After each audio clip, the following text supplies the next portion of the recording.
Star Wars is just one of those cultural touchstones that transcends media types and tends to saturate entire generations. I'm not sure if there's really anything quite like it. Certainly there are fanhoods, but Star Wars almost comes down to a religion. There are doctrinal arguments, schisms, offshoots, and apocrypha. That word, apocrypha, means content that is not considered canon. With regards to Star Wars, that apocryphal content is mostly all contained in the extended universe, or stories approved by Lucas to be part of the larger story of Star Wars. When Disney bought Lucas, and thus bought Star Wars, they decided to wholly discard the extended universe, and this became known as Star Wars Legends, apocryphal content that is not considered canon, but is nonetheless associated with the scripture of Star Wars. If you've seen the original trilogy, you probably remember the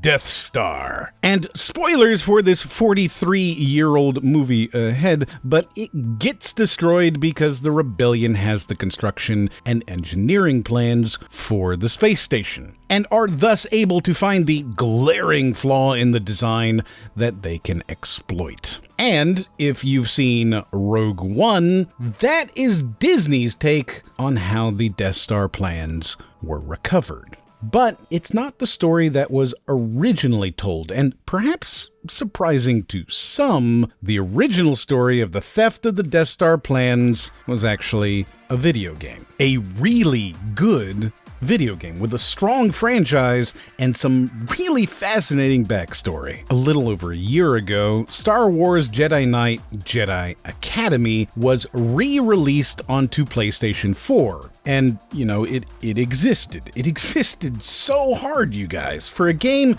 that was a re-release of a 17-year-old title. And it's that franchise we're going to talk about today. Except Jedi Academy isn't the first in that franchise. It's actually the fifth. So to start our story, we need to travel even further back. 1995. Yahoo is founded. Forrest Gump wins Best Picture. The final Calvin and Hobbes strip is printed. And Dark Forces is released to critical praise. Dark Forces is the first Star Wars first-person shooter ever to be released. And it's released just about 15 months after the original Doom comes out. Doom was a staggering beast in media culture, easily taking over the early days of the pre-internet, as well as being blamed for worldwide production slumps. It was a huge title, massively influential. It was so influential, in fact, that first-person shooter wasn't even a widely adopted term yet. No, people simply called these games Doom clones. And for all intents and purposes, Dark Forces was a Doom clone. This characterization is a bit unfair, and I'll explain why in a moment, but honestly, most people didn't really care. It was a Star Wars Doom clone, and that meant you could shoot stormtroopers in their stupid faces. Notice I didn't say slash them repeatedly about the face with a lightsaber, because Dark Forces was somewhat unusual in that it didn't give the player the ability to play as a Jedi. You were a regular soldier in the world of Star Wars. This idea would eventually be taken to its logical conclusion with games like Battlefront, but at the time it was, if not revolutionary, at least very unique. Not completely unique, of course, because the whole reason that Dark Forces was even created in the first place was to capitalize on mods that were being made for Doom, based on Star Wars. Somewhere in the world exists a Doom/Star Wars WOD that is the impetus for Dark Forces to exist. It proved that Star Wars FPS was a thing that should exist, and thanks to it, or more likely them, Dark Forces was greenlit by LucasArts. LucasArts at the time was way more well known for games like Monkey Island or Maniac Mansion expansion, and though there were Star Wars games, they were all space fighter games like X-Wing, or FMV games like Rebel Assault. A shooter was pretty far out in left field, but thanks to those modders, the developers had a model for what they could achieve. Doom, being the archetype of, well, all shooters at that particular point, was also a bit limiting for the developers at LucasArts, and so they actually built their own engine called the Jedi engine.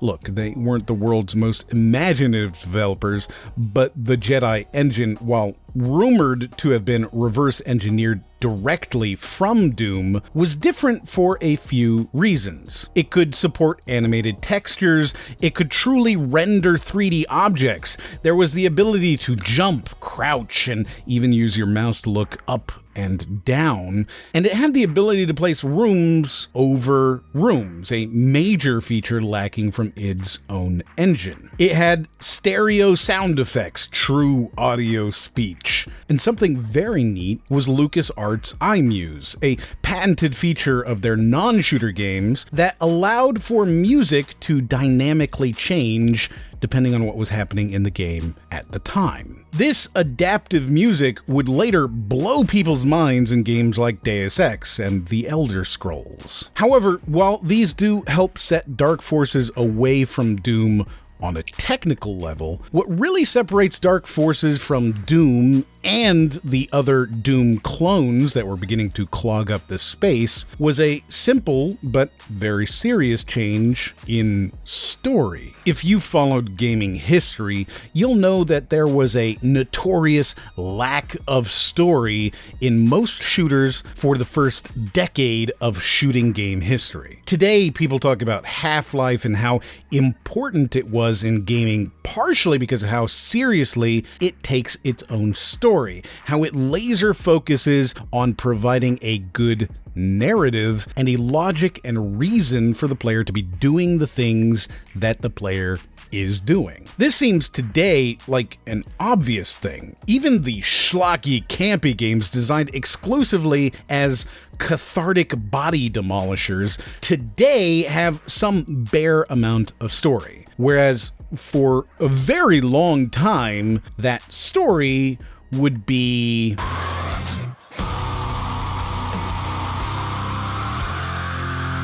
Dark Forces subverts that by having, if not a fantastic story, one that is nonetheless very cohesive. In fact, if nothing else, Dark Forces should be best remembered for the fact that it creates narrative reason for things to happen. Each mission fits within a storyline and has a flow in the level design itself that is intended to help facilitate that narrative. No longer do you simply grab a yellow key and open a yellow door to get to a switch that starts a new mission. You will instead infiltrate an Imperial base, find a key to enter an officer's area, gather intelligence, and then escape back to your ship in order to be exfiltrated. This is even further reinforced by mission briefings in between each level and reasonably detailed cutscenes designed to give you a reason to remember the missions, to remember the story, and to become immersed and involved in the universe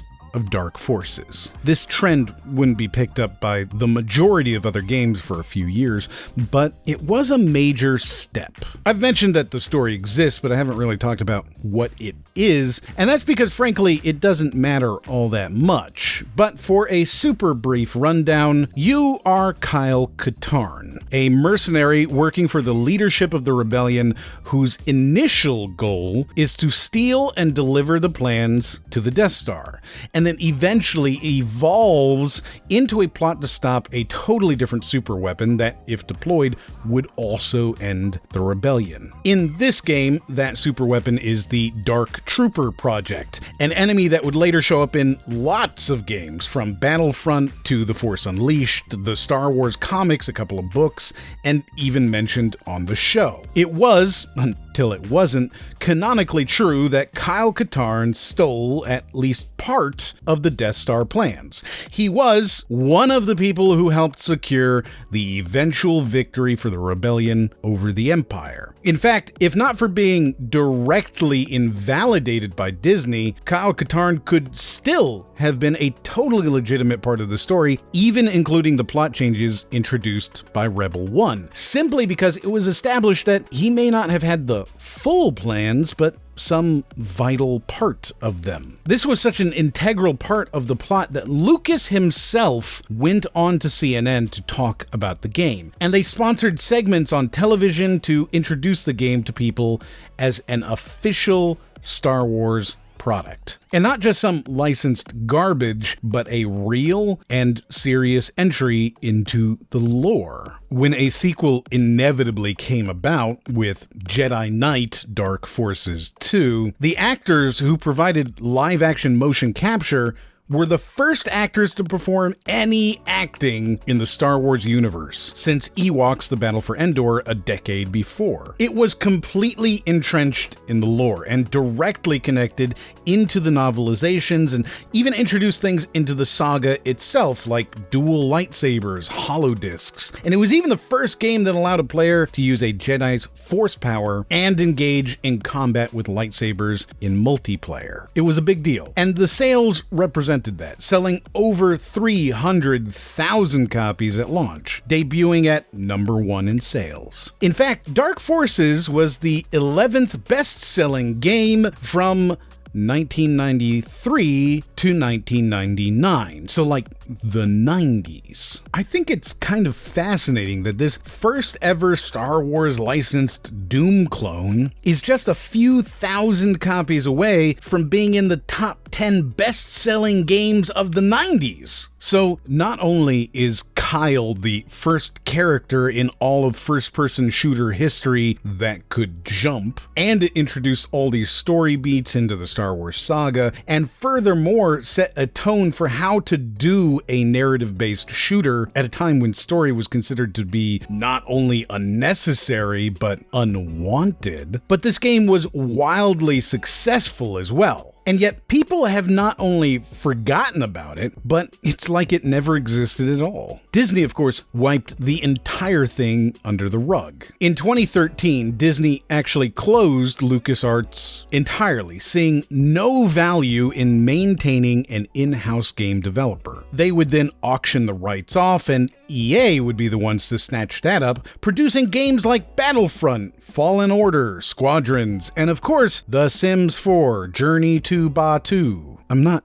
entirely sure, but I think EA has actually canceled more Star Wars games than they've made in the 7 years they've had the license. Unless you count mobile games, of course. I know when I think of Star Wars, I think of Star Wars Force Arena. Dark Forces was something pretty special, and it's still playable today, on Steam no less, and you can pick it up for sometimes as low as 50 cents. Or buy all 5 of the games, including Jedi Knight Dark Forces 2, Mysteries of the Sith, Jedi Outcast, and Jedi Academy for as little as $4 during a Steam sale. This is an insane amount of content, really, really high quality content, available for less than the cost of a sandwich. And it works pretty well, designed for the modern gaming computer. You too could fight Boba Fett in a crazy hard boss fight and come to appreciate the amount of love and care that went into providing a type of gameplay at a level that nobody was even imagining at the time. You know, I did a video about another Star Wars game and how it shocked gamers. It's shocking, really. You should check it out right now, or maybe something else tickles your fancy. And as always, I'll see you on the next one.